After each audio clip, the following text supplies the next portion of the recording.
Blue Cross, written by G.K. Chesterton. Narrated by B.J.Harrison.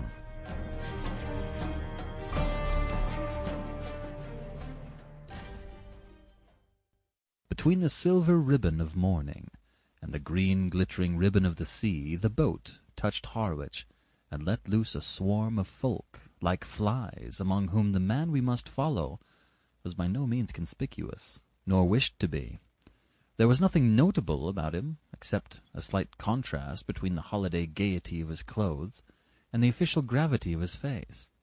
His clothes included a slight pale grey jacket, a white waistcoat, and a silver straw hat with a grey-blue ribbon. His lean face was dark by contrast, and ended in a curt black beard that looked Spanish and suggested an Elizabethan ruff. He was smoking a cigarette with the seriousness of an idler. There was nothing about him to indicate the fact that the grey jacket covered a loaded revolver, that the white waistcoat covered a police card, or that the straw hat covered one of the most powerful intellects in Europe.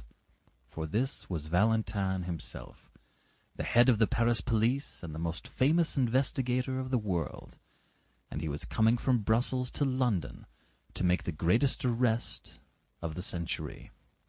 Flambeau was in England. The police of 3 countries had tracked the great criminal at last, from Ghent to Brussels, from Brussels to the Hook of Holland, and it was conjectured that he would take some advantage of the unfamiliarity and confusion of the Eucharistic Congress then taking place in London. Probably he would travel as some minor clerk or secretary connected with it. But of course Valentine could not be certain. Nobody could be certain about Flambeau. It is many years now since this colossus of crime suddenly ceased keeping the world in a turmoil, and when he ceased, as they said after the death of Roland, there was a great quiet upon the earth. But in his best days, I mean of course his worst, Flambeau was a figure as statuesque and international as the Kaiser. Almost every morning the daily paper announced that he had escaped the consequences of one extraordinary crime by committing another.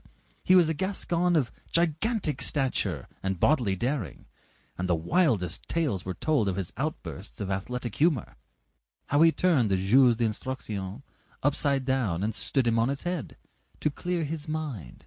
How he ran down the Rue de Rivoli with a policeman under each arm. It is due to him to say that his fantastic Sample complete. Ready to continue?